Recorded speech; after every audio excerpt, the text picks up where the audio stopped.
وأشهد أن لا إله إلا الله وحده لا شريك له وأشهد أن محمدا عبده ورسوله أما بعد فإن خير الحديث كتاب الله وخير الهدي هدي محمد صلى الله عليه وسلم وشر الأمور محدثاتها وكل محدثة بدعة وكل بدعة ضلالة وكل ضلالة في النار فأعوذ بالله من الشيطان الرجيم بسم الله الرحمن الرحيم والعصر إن الإنسان لفي خسر إلا الذين آمنوا وعملوا الصالحات وتواصوا بالحق وتواصوا بالصبر بسم الله الرحمن الرحيم رب اشرح لي صدري ويسر لي أمري واحلل عقدة من لساني يفقهوا قولي قابل احترام بزرگوں، خواتین اور عزیز نوجوان ساتھیوں، اللہ عز و جل جو رب العالمین ہے اس نے اس کائنات کو بنایا اور مجھ کو اور آپ کو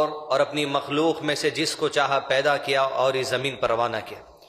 اللہ عز و جل کا احسان اس امت پر یہ ہے کہ اللہ سبحانہ و تعالیٰ نے دیگر امتوں کی طرح کتاب نازل کر کے ان کے علماء کو اس کا محافظ نہیں بنا دیا، بلکہ اس امت پر احسان یہ ہے کہ اللہ عز و جل نے زندگی کا جو طریقہ ہم کو قرآن مجید کی شکل میں عطا کیا اور قرآن مجید سمجھنے کے لیے اللہ کے نبی صلی اللہ علیہ وسلم کی زندگی عطا کی، اس کے بارے میں ارشاد فرمایا وَإِنَّا لَهُ لَحَافِظُونَ، میں نے اسے نازل کیا ہے اور میں اس کی حفاظت کرنے والا ہوں۔ کوئی یہاں حفاظت سے مراد صرف قرآن مجید کی حفاظت نہیں ہے، قرآن مجید کی ہر آیت پر اللہ کے نبی صلی اللہ علیہ وسلم کی جو سیرت ہے اس سیرت کی بھی حفاظت اللہ عز و جل کرے گا۔ وہ اللہ کے نبی صلی اللہ علیہ وسلم کی سیرت سے صحابہ کرام نے جو سیکھ کر عمل کیا، اللہ صحابہ کے اس عمل کو بھی محفوظ رکھے گا، جس کے بارے میں اللہ نے کہا رضی اللہ عنہم ورضوان، میں ان سے راضی ہوں اور ایسے عمل کی توفیق ان کو عطا کی گئی کہ وہ مجھ سے راضی ہو چکے۔ اور قیامت تک آنے والے لوگوں سے ارشاد فرما دیا والذین اتبعوہم بإحسان، جو کوئی تم میں سے احسان کے ساتھ، صدق دل کے ساتھ، پوری خوشی برے تقوی کے ساتھ یہ صحابہ کے نقش قدم پر چلو گے رضی اللہ عنہم ورضوان، ان کے لیے بھی میری رضا کا اعلان ہے اور ان کے لیے بھی اعلان ہے کہ ان کی اتباع کرو، تم بھی مجھ سے راضی ہو جاؤ گے۔ عزیزان ملت، یہ زندگی کے 3 اصول کے قرآن مجید، اللہ کی کتاب اور اس کو سمجھنے کا طریقہ، اللہ کے نبی صلی اللہ علیہ وسلم کی زندگی اور اللہ اور اس کے رسول کی اطاعت کا واحد طریقہ صحابہ کرام کی زندگی، یہی منہج سلف ہے۔ عزیزان ملت، اللہ عز و جل نے مجھ کو اور آپ کو جہاں میں بھیجا تو 2 چیزوں کی آزمائش کے لیے۔ اول چیز یہ کہ جو ایمان کی نعمت ساری زمین پر سینکڑوں لوگ آبادی کی شکل میں زندگی بسر کرتے ہیں، ساری مخلوق اللہ کی عبادت کرنے والی، ساری مخلوق اللہ پر ایمان لانے والی، لیکن انسان اور جنات میں کچھ مخلوق ایسی جس کے بارے میں اللہ عز و جل قرآن مجید میں کہا وَكَثِيرٌ مِّنَ النَّاسِ، انسانوں کی اکثریت ہے جو اللہ کی عبادت کرتی ہے، اکثریت ہے جو اللہ پر ایمان رکھتی ہے، لیکن کچھ ہے جو اللہ پر ایمان نہیں رکھتے۔ یہ دیکھنے کے لیے مجھ کو اور آپ کو دنیا میں بھیجا گیا، جو آج عبداللہ کے گھر میں پیدا ہو کر، عبدالرشید کے گھر میں پیدا ہو کر، آج مسلمان کے گھر میں پیدا ہو کر جو ایمان کی نعمت اللہ نے مجھ کو دے دی ہے، یہ ایمان سنبھال کے کیسے لے کے چلو گے، اس ایمان پر قائم کیسے رہو گے، اس ایمان پر مرتے دم تک کیسے تم سلامت رہو گے، یہ تمہیں دیکھنے کے لیے بھیجا گیا۔ اور جب تمہارا ایمان سلامت رہے گا، ایمان پر تم قائم رہو گے تو تمہارا عمل درست ہوگا۔ اللہ یہ دیکھنے کے لیے بھیجا ہے ایمان کی سلامتی کے ساتھ عمل کی درستگی تمہارے ساتھ دنیا میں کیسی نہ والی، لیکن ایمان کی سلامتی، عمل کی درستگی علم کے بغیر مکمل نہیں ہو سکتی۔ یہی آج کے جمعہ کا عنوان آپ کے سامنے پیش کرنا ہے، ایمان اور عمل کے لیے علم ہی ضرورت ہے۔ اول چیز یہ عزیزان ملت، ایمان کیا ہے، ایمان کی طاقت کیا ہے، ایمان کا مرتبہ کیا ہے، یہ بات میں اور آپ جان لیں۔ ایمان کیا ہے؟ ایمان کے 6 ارکان، ان پر ایمان لانا ہے ویسے جیسے اللہ نے کہا، ویسے ایمان لانا ہے جیسے اللہ کے نبی صلی اللہ علیہ وسلم نے کہا۔ اللہ پر ایمان، فرشتوں پر ایمان، کتابوں پر ایمان، رسولوں پر ایمان، آخرت پر ایمان، اچھی بری تقدیر پر ایمان۔ لیکن ایک اصول کو جان لیں آج کے جمعہ کے خطبے میں کہ یہ ایسا اصول عزیزان ملت دنیا کے کوئی گمراہ اٹھ کر اجمل یا کوئی اور آپ کو انشاءاللہ بہکا نہیں سکے گا۔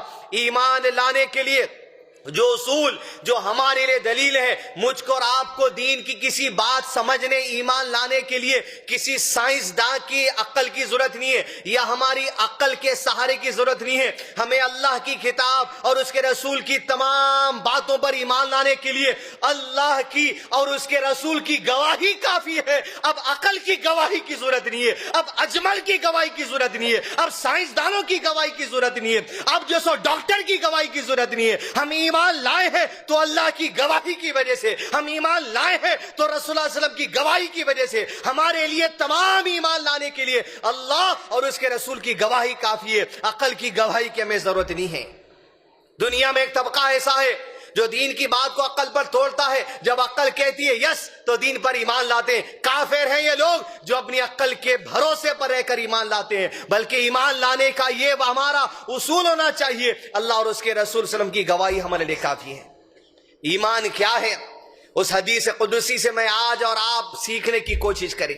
ایمان، پہلی بات، اس کا وزن، اس کی اہمیت، اس کا مرتبہ کیا چیز ہے، ہر مسلمان کو جاننا چاہیے کہ اللہ کے نبی صلی اللہ علیہ وسلم نے ارشاد فرمایا حدیث قدسی میں کہ قیامت میں اللہ عز و جل ساری مخلوق میں سے، میری امت میں سے ایک بندے کو الگ کرے گا، اس سے اللہ گفتگو کرے گا، اس سے اللہ عز و جل کہے گا تیرے سامنے 99 رجسٹر رکھے ہیں، 99 دفتر رکھے ہیں، اس کی کیسی وسعت ہے، مد الارض، ارے دیکھو تو ایز مد البصر، جہاں تک آنکھ جاتی ہے تیری وہاں تک پھیلے ہوئے وہ رجسٹرز ہیں، ایسے وسیع رجسٹرز ہیں۔ کہا ان 99 رجسٹروں میں تا حد نظر جس کی وسعت ہے، دیکھ تیرے گناہوں کا ریکارڈ مینٹین کر لیا گیا ہے۔ یہ 99 رجسٹروں میں تیری ایک ایک برائی، تیری گالی ہو یا کچھ عمل ہو جو تو برا کرتا تھا، یہ سارے لکھ دیے گئے۔ دیکھ تیرے 99 رجسٹروں کو، اور اللہ عز و جل کہیں گے کیا میرے کرامن کاتبین،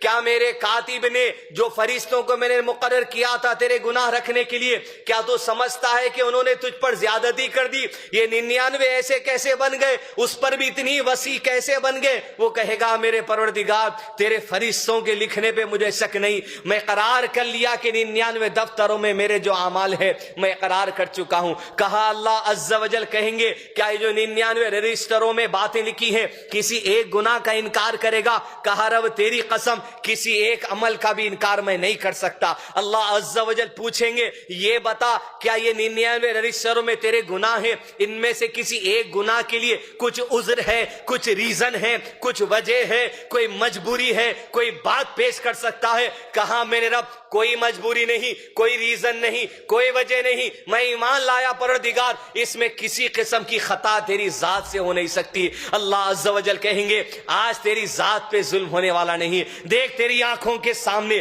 ایمان کا کیا مرتبہ دیدان ملت، دیکھے دیکھ تیری آنکھوں کے سامنے یہ 99 رجسٹروں میں تیری برائی رکھی ہے، دیکھ تیری ایک نیکی میرے پاس ہے۔ وہ کہے گا پروردگار کیا ہے؟ ایک کاغذ کا پرزہ نکالا جائے گا، ایک کاغذ کا ٹکڑا نکالا جائے گا، اس پر لکھا ہوگا دیکھ تیری ایک نیکی 99 رجسٹر کے مقابلے میں آج پیش کی جاتی ہے۔ کہا پروردگار اس میں کیا نیکی ہے؟ کہا تیرا ایمان ہے اشہد ان لا الہ الا اللہ و اشہد ان محمدا عبدہ و رسولہ صلی اللہ علیہ وسلم۔ پرزہ نکالا جائے گا، کہا جائے گا میزان کے 2 پلڑے ہیں، ایک پلڑے میں تیرے 99 رجسٹر رکھ دیے گئے، یہ کاغذ کا پرزہ لے دوسرے پلڑے میں رکھ کر وزن کر لے۔ وہ کہے گا میرے پروردگار اس کاغذ کے پرزے کی کیا اوقات، وہ 99 رجسٹروں کے سامنے اللہ کہتا ہے میرے بندے آگے بڑھ، تیری جان پہ آج ظلم ہونے والا نہیں.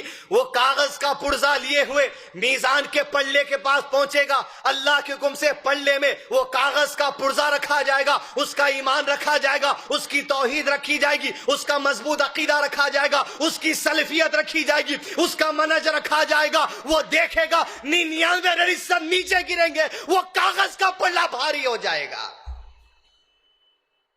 توحید، ایمان، عقیدہ، منہج سلف. پارلیمنٹ کے بے وقوف جان لے ایمان کی حیثیت کیا ہے. اللہ کے قریب جو سلفیت ہے، جو عقیدہ ہے، جو توحید ہے، منہج سلف ہے، یہ 99 پر بھاری ہے. ایک پرزہ اللہ کے قریب. ایمان کی یہ ویلیو ہے.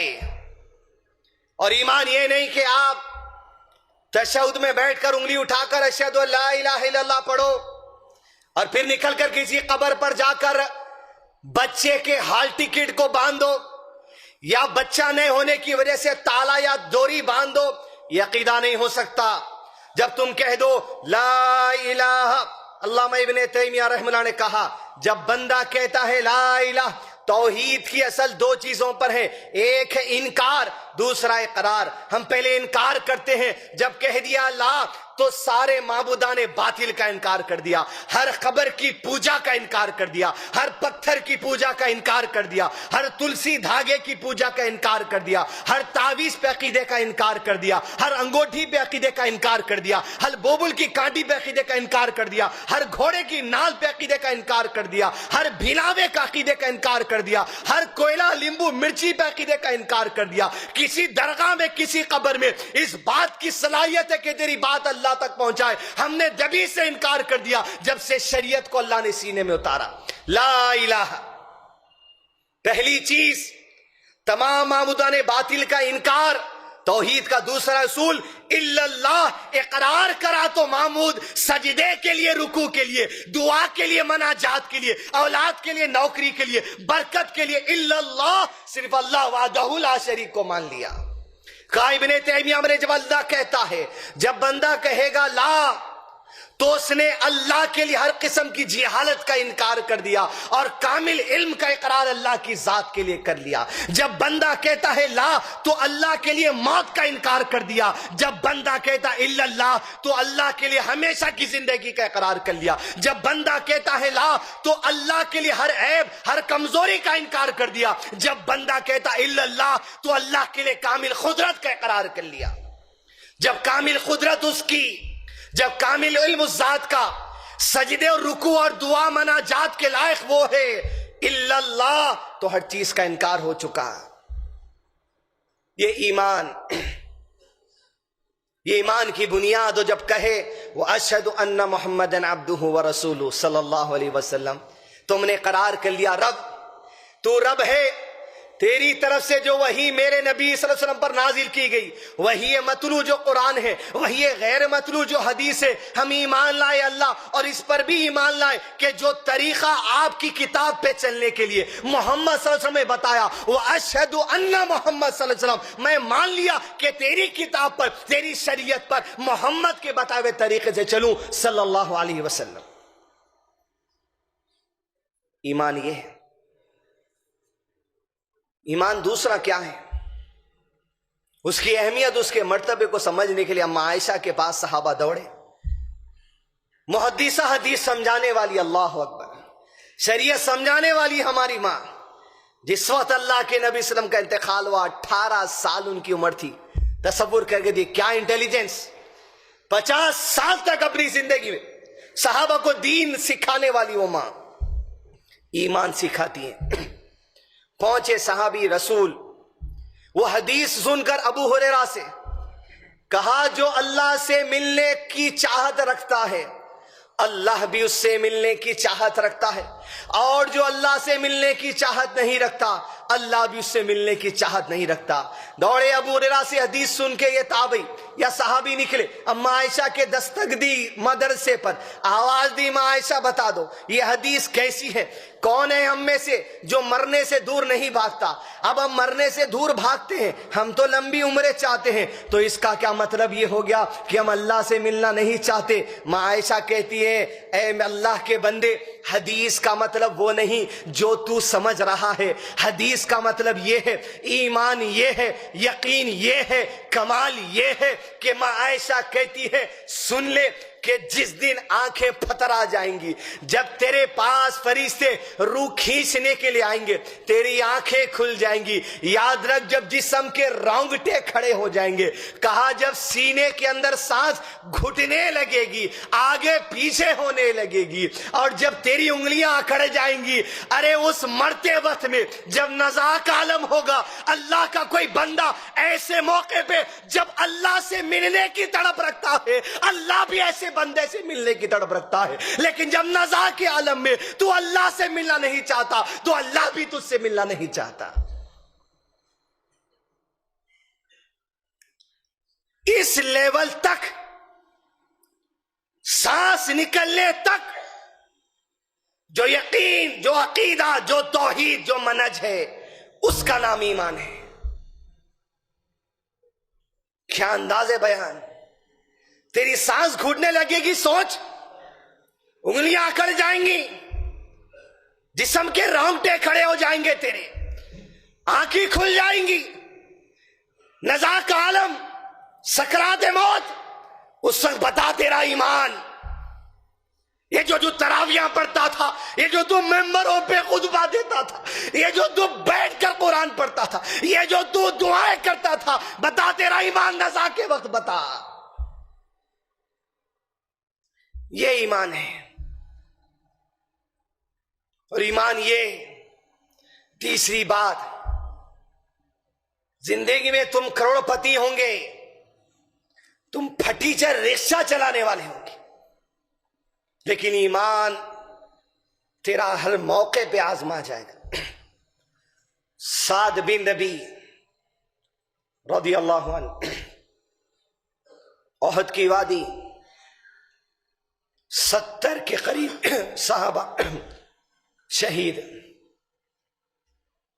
شام ہوئی، زید رضی اللہ عنہ سے اللہ کے نبی صلی اللہ علیہ وسلم نے کہا کہ زید، جب تو نکلے احد کی وادی میں زخمیوں کو پانی پلانے، دیکھ کہیں تجھے سعد بن ربی مل جائے، ارے انصار میں سے رئیس جس کو مدینہ جانتا ہے، اگر وہ مل جائے تو زید سعد سے کہنا کہ محمد صلی اللہ علیہ وسلم نے اسے سلام کیا ہے، اور یہ بھی پوچھنا کہ جب تو ملے گا یہ پوچھ کہ محمد صلی اللہ علیہ وسلم نے پوچھا ہے، اب اس وقت تیری کیفیت کیا ہے ایمان کی، ذرا بتا۔ ایمان یہ ہے، زید نکلے زخمیوں کو پانی پلاتے ہوئے، احد کے میدان میں نظر پڑی سعد بن ربی، اور ریق المختوم میں لکھا جب نظر پڑی سعد بن ربی پر، زید نے دیکھا 70 سے زیادہ تیروں اور نیزوں کے نشانات جسم پر ہیں، جسم چھنی ہے، خون بہ رہا ہے، بس آخری سانسوں میں وہ ہے۔ سعد بن ربی تک اس زمین کی عظیم شخصیت محمد صلی اللہ علیہ وسلم کا سلام پہنچا گیا، ارے سلامتی ہو گئی اس کے لیے۔ کہا زید نے تجھ پر سلامتی ہے محمد صلی اللہ علیہ وسلم کی طرف سے، کہا زید محمد صلی اللہ علیہ وسلم سے سعد بن ربی کا بھی آخری سلام پہنچا دے۔ پوچھا زید نے، میرے آقا نے پوچھا، اللہ کے نبی صلی اللہ علیہ وسلم نے پوچھا، اے سعد اس وقت تو کیسے محسوس کر رہا ہے، ایمان کیا ہے؟ عباد الرحمان کی مسجد میں بیٹھے لوگوں کو بتا دے، اس ممبر کے آدمی کو بتا دے۔ سعد نے کہا زید کہہ دے اس تکلیف میں جو وعدہ اللہ نے اس کے نبی نے کر دیا میں نے سچا پا لیا، اس تکلیف میں جنت کی خوشبو آ رہی ہے، جنت کی خوشبو آ رہی ہے۔ یہ ایمان ہے۔ جیسے تیسے حالات، ضرب لگا ہے، خون بہ رہا ہے، مشکل میں ہے، خرزے میں ہے، گھر کرائے پر ہے، بیماری میں ہے، آفتوں میں ہے، بلائیات میں ہے، شیطانی اثر میں ہے، جادو میں ہے، بس میرے رب تیرے جنت کی خوشبو آ رہی ہے۔ یہ ایمان۔ جیسے تیسے حالات، ایمان کے ساتھ نکلنا ہے. ایمان، یہ ایمان کے باب میں کئی ساری باتیں ہیں.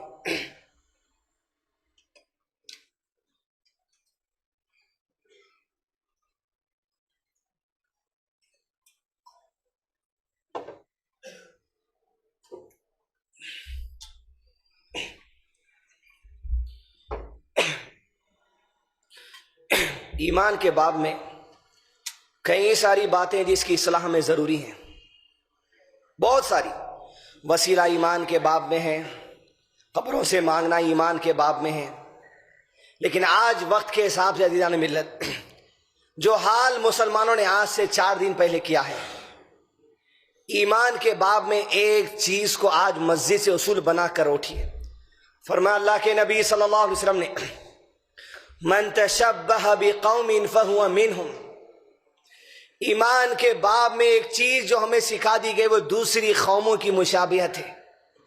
ان کی طرح کے عمل کرنا یہ ہمارا عقیدہ نہیں ہو سکتا. آج مسلمان امت اکثر معاملات مشابہت میں گرے ہوئے ہیں.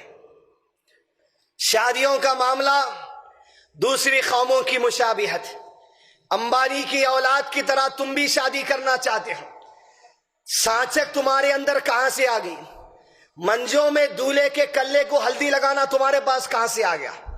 یہ دوسرے قوموں کی مشابہت ہے. ہجڑوں کے جیسا دولہے کی ہتھیلی پہ مہندی لگانا، اس کی کنونگلی کو مہندی لگانا، بے پردہ سالیوں کو بٹھا کر جیجا کی انگلی ادھر سے ادھر کھینچنا، یہ تمہارے پاس کہاں سے آیا؟ من تشبہ بقوم. تم اپنی شادیوں میں یاد رکھو دوسری قوموں کی مشابہت کر رہے ہو. اللہ کے نبی صلی اللہ علیہ وسلم نے کہا فہو منہم. ارے انہی میں ہوگے. اس معاملے میں، اس معاملے میں تو تم ہندو ہی بولے جائیں گے، یاد رکھو. پھر نیا سال گیا، کتنے مسلمان بیکری والے ہمارے بھائی تھے، دکان تو دکان کے باہر ٹیبل ڈال کے کیک بیچتے ہوئے لکھے نیا سال مبارک ہو، تم کو اللہ کا بیٹا پیدا ہونا مبارک ہو. من تشبہ بقوم فہو منہم. جس نے نئے سال کی مبارکباد دی، جس نے نئے سال کا کیک بیچا، جس نے نئے سال کا کیک کھایا، وہ تو اس معاملے میں عیسائیوں کے جیسا ہو گیا. مشابہت قوموں کی ایمان کے باب میں ہمیں سکھا گیا مخالفت ہو. شادیوں میں آج ان کی تمہارے پاس جو سو مشابہت چل رہی، نئے سال میں ان کی مشابہت. بچہ پیدا ہوا، دیندار گھرانے، دادا پہلی سب میں پڑھنے والے، دادی کے سر سے جانی ماں پلو اٹھتا نہیں، مگر پہلی برتھ ڈے منا لیں گے. ابھی تو دوسری ہے، کیا برا ہے، منا لیں گے. فہو منہم. پہلی برتھ ڈے میں تم عیسائیوں کے جیسے ہوگے، پہلی برتھ ڈے میں تم یہودیوں کے جیسے ہوگے. ایمان کے باب میں اس بات کی اصلاح کر لیجئے آپ. مشابہت شادیوں میں، اینیورسریوں میں، دعوتاں کرنے میں، میتوں میں مشابہت تمہاری. جنازوں پہ چیخ چیخ کے رونا یہ ہندوؤں کی عورتوں کا رواج ہے. یہ زیارت کا سسٹم دوسرے دن رونا یہ ہندوؤں کا رواج ہے. یہ 10واں کر کے روے کا مٹھا نان کی روٹی میں لگا کے دینا یہ شیعوں کی رواج ہے. یہ 40واں کرنا یہ کفاروں کی رواج ہے. یہ برسی کرنا یہ کفاروں کی رواج ہے. تمہارے میں کہاں سے آ گئی یہ بات؟ کیا اللہ کے نبی صلی اللہ علیہ وسلم کی برسی ہوئی؟ صحابہ کی برسی ہوئی؟ یہ بدتمیز احمد نقشبندی یہ چیخ مار پاشا اٹھ کے بولیں گا ہر چیز قرآن سے. ارے نادان، ہر چیز قرآن سے، ہر چیز قرآن سے تو نہیں سمجھتا پھر تیرے پر کفر کا فتویٰ لگیں گا. ہر چیز حدیث سے تو نہیں سمجھتا تیرے پر کفر کا فتویٰ لگیں گا. شادیوں میں مشابہت، برتھ ڈے میں مشابہت، میتوں میں مشابہت. ارے کپڑوں میں مشابہت بھی منع کیا اسلام. کہا مردوں کو زعفرانی رنگ کا کپڑا، بی جے پی RSS کے رنگ کے کپڑا مردوں کے لیے منع ہے.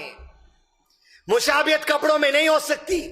ہماری عورتیں ساڑیوں کا رواج، پیٹ دکھ رہا، پیٹ دکھ رہی، کمر دکھ رہی، یہ حرام. تم شوہر کے علاوہ اپنا پیٹ اپنی سگی اولاد کو نہیں بتا سکتے، اپنی پیٹھ کا حصہ اپنی اولاد کو نہیں بتا سکتے. یہ کہاں سے آ گیا تمہارے پاس مشابہت؟ یہ ہندوؤں کے طریقے تمہارے گھروں میں داخل ہو گئے، یہ دوسری قوموں کے طریقے تمہارے گھروں میں داخل ہو گئے. عورتوں کا وہ سسٹم، برقع پہننے کا، جوڑا لگانے کا اوپر، اللہ کے نبی صلی اللہ علیہ وسلم نے کہا یہ اونٹ کی کوک کی طرح عورتیں اپنے جوڑے کو نہ باندھے، چوٹی نیچے لگانا ہے ڈھیلی. ہر چیز میں مشابہت.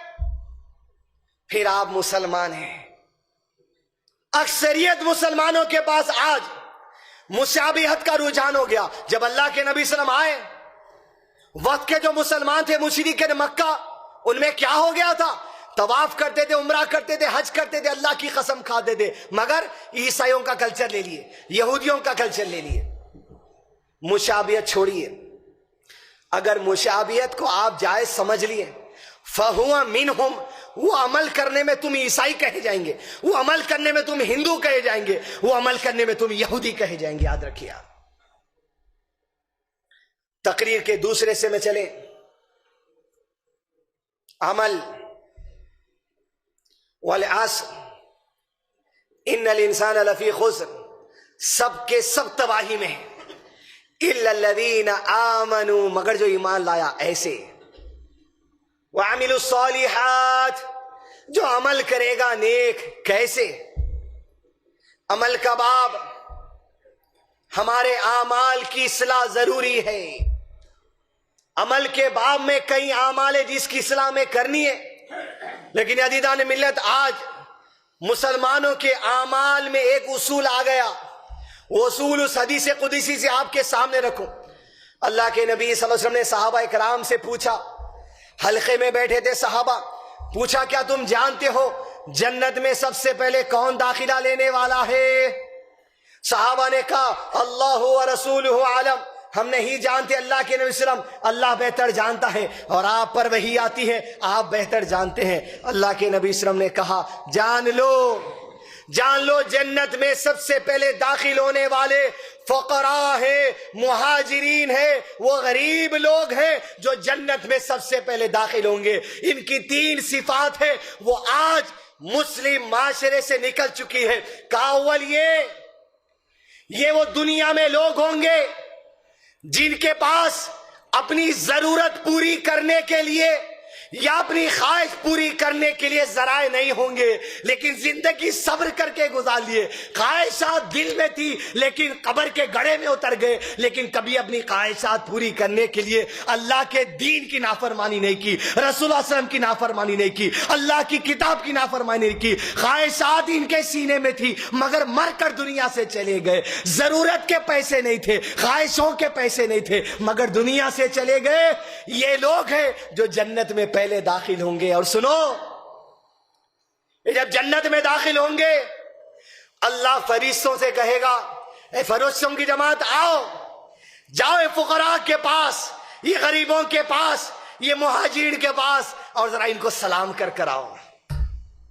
فرشتے کہیں گے رب، کائنات کے رب، تیری ساری مخلوق میں فرشتے افضل ہے، اے پروردگار ہم سے کمتر مخلوق کو کیوں سلام کرے؟ کہا نہیں، اے فرشتوں کی جماعت، یہ میرے ایمان والے بندے، یہ فقراء، یہ مہاجرین جو سرحدوں کی حفاظت کرتے تھے، یہ فقراء مہاجرین جو شرک نہیں کرتے تھے، یہ فقراء مہاجرین جن کے دل میں خواہشات تھی لیکن تکمیل کے پیسے نہیں تھے، جن کی زندگی کی ضروریات، بچے کا دودھ پلانے کے لیے، بچے کی اسکول کی فیس کے لیے، ارے ان کے پاس ضروریات کے پیسے نہیں تھے. یہ ایمان والے فرشتوں تم سے بھی افضل ہے، جاؤ سلام کر آؤ. وہ سلام کر آئیں گے، کہیں گے سلامتی ہو تم پر اے فقراء مہاجرین، جنتوں میں داخل ہو جاؤ. عزیز دوستو، ان کے عمل کی ایک خصوصیت تھی، وہ آج امت سے جاتی نظر آ رہی ہے. ان کے پاس ضرورت کے بھی پیسے نہیں تھے، کپڑے خریدنے، کھانا ٹائم پہ خریدنے، اور نہ خواہش نہ اس کے پیسے تھے، دونوں لے کے سینے میں مر گئے. آج امت اپنے اعمال کی جو بربادی کر رہی ہے، یہ 2 چیزوں کے دھوکے کی وجہ سے کر رہی ہے. موبائل فون رکھنا آج ضرورت ہے، لیکن آئی فون کا موبائل فون رکھنا ہے تمہاری خواہش ہے، تم تباہ ہو رہے ہیں۔ شادی خانے میں نکاح ہونا یہ ضرورت ہے، لیکن 2000 آدمی کو شادی کے دن کتوں کے جیسا کھلانا یہ تمہاری خواہش ہے۔ شادی کے دن دولہا پیدل چل کے جاؤ یا گاڑی پہ جاؤ یہ ضرورت ہے، لیکن بڑی کرائے کی گاڑی اس پہ پھولا ہونا یہ تمہاری خواہش ہے۔ شادی میں لوگوں کو دعوت دینا یہ ضرورت ہے، لیکن 50,000 کے رقعے چھپانا یہ تمہاری خواہش ہے۔ گاڑی تمہارے پاس رہنا یہ ضرورت ہے، ہر سال کو نئی گاڑی آنا یہ تمہاری خواہش ہے۔ تمہارے آنکھ پہ کپڑے ہونا یہ تمہاری ضرورت ہے، ہر مہینے کچھ شاپنگ کو جانا یہ تمہاری خواہش ہے۔ وقت دیکھنا یہ تمہاری ضرورت ہے، ہر نئی گھڑی نکلتی یہ تمہاری خواہش ہے۔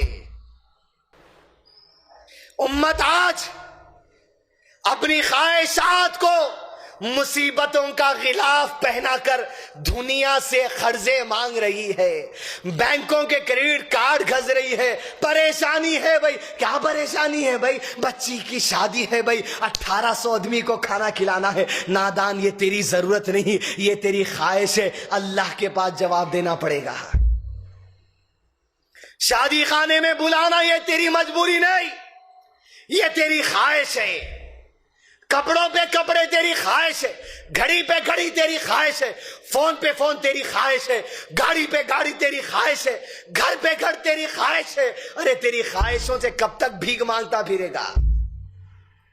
ارے وہ مہاجرین، وہ فقراء جو جنت میں سب سے پہلے فرشتے سلام کر کر بھی جائیں گے، ارے سینوں میں خواہش رکھ کر مر گئے۔ کتنی خواہشیں پوری ہو رہی صاحب؟ مٹی کے پیسے لے کے، چٹھیوں کا سود لے کے، سیونگ ڈپازٹ کا سود لے کے۔ ایک صاحب میرے کو تھوڑے دن پہلے بولے کچھ بھی چندہ ہونا تو بولو آپ کو، وہ آئی پلس وغیرہ کے لیے۔ بولا بھائی نہیں لیتے اتنا تو نہیں، اصل میرے پاس بینک کا بہت سارا سود پڑے ہوا ہے، دیوں کیا بولوں؟ بولا 1 روپیہ نہیں، کچرے کی کنڈی میں پھینک کے آؤ۔ تماشا بنا ہے؟ ارے سود کے پیسوں سے مسجدوں کو دے رہے لا کے، نہیں مسجد کے حمامہ بناؤ موری ہے۔ ارے بدتمیز، کہاں سے رہا فتویٰ؟ مسجد کے موریوں میں بھی نہیں لگا سکتے آپ سود کا پیسہ، نہیں گندی ہے نا غلاظت۔ چپ جاہل، اللہ کے دین کا مذاق، سود کے پیسوں سے خواہشات کی تکمیل۔ انشورنس پالیسی بنا، لائٹ کا بل دیر سے بھرا، کریڈٹ کارڈ پہ سود آ رہا۔ مل صاحب ایک جنے بولے وہ جو میرے کو انٹرسٹ آ رہا نہیں، میں انٹرسٹ آ رہا سو انٹرسٹ سے بھر رہا ہوں۔ ویری گڈ، تم تو شہنشاہ دکھ رہے امیتابھ بچن، رات میں لوٹ رہے ہیں، دن میں غریبوں کو بانٹ رہے ہیں۔ ارے کیا تماشا بنائے جی؟ سود کے نام پہ مذاق، حرام پیسے سے حلال کام، حرام پیسے سے مسجد کے موریاں۔ ارے بدتمیزی ہے تمہاری۔ حرام آ رہا تو بند کرو، حرام آنے کی جگہ سیونگ اکاؤنٹ بند کرو، کرنٹ اکاؤنٹ میں ٹرانسفر کراؤ، چٹھیوں کے کاروبار بند کرو۔ سارا امت کا معاملہ آج یہی ہو گیا۔ ضرورت کیا ہے وہ تو چھوڑو، صرف خواہشات کے پیچھے گھوم رہی امت۔ قرضہ اس کے لیے، چٹھی اس کے لیے، مٹی اس کے لیے، بیوی کے اماں کے پورے سونے کے کنگنا رہن سینٹروں میں صرف 2000 آدمی کو کھانا کھلانے کے واسطے، اس میں ہی جی رہی، اس میں ہی مر جا رہی۔ ولیمہ ہو گیا، کھلا دیے، سالوں سالوں تک قرضہ ادا نہیں ہو رہا۔ وہ دوست سے لے لیے، یہ دوست سے لے لیے، وہاں سے اٹھا لیے، یہاں سے اٹھا لیے، مر گئے۔ ارے بیوی کا مہر دینا تھا، ضرورت وہ پوری نہیں ہوئی۔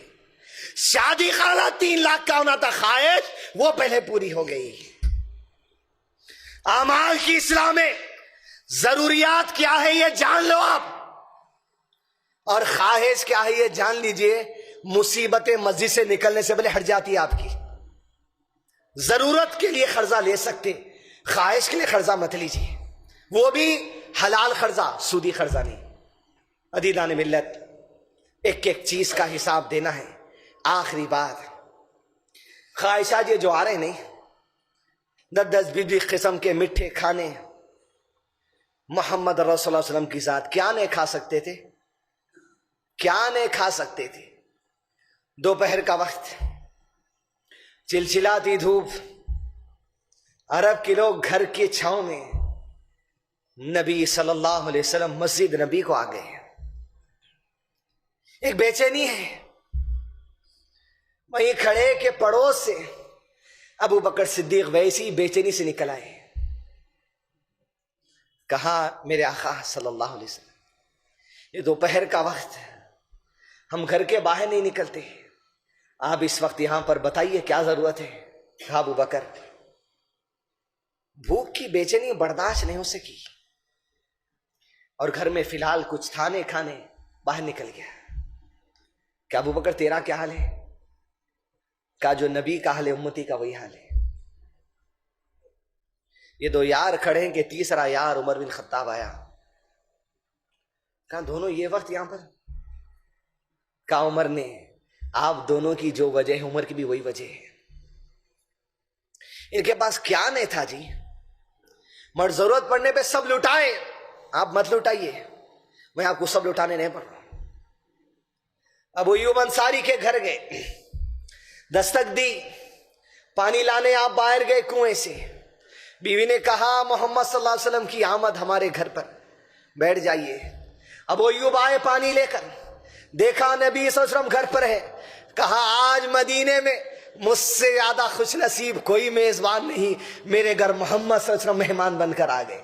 آپ کے سامنے تازہ گوشت رکھا، بکری کا بچہ لیا، بسم اللہ اللہ اکبر کر ذبح کیا، اسے پکا کر نبی صلی اللہ علیہ وسلم کے سامنے گوشت پیش کیا. ہماری ضرورت، ہماری خواہش، یہ ضرورت تھی نبی صلی اللہ علیہ وسلم کی، یہ ضرورت تھی ابو بکر صدیق کی، یہ ضرورت تھی عمر بن خطاب کی. پیٹ کی پیاس بجھانا. کسی کے پاس گئے، گوشت کا ٹکڑا میرے نبی صلی اللہ علیہ وسلم نے اٹھایا، روٹی کا ٹکڑا اٹھایا. کہا ابو بکر سن لے، کہا عمر سن لے، کہا ابو ایوب سن لے، یہ گوشت دیکھ رہا ہے، قیامت کے دن اللہ کو ایک ایک نعمت کا حساب دینا ہے. ایک ایک نعمت کا حساب دینا ہے. تمہاری خواہشات کے نام پر تم کن حلال تاؤں گا پیسہ، تم جائز پیسہ لائے تھے ہوں گے، تم کروڑوں لاکھوں خرچ کر دیے ہوں گے.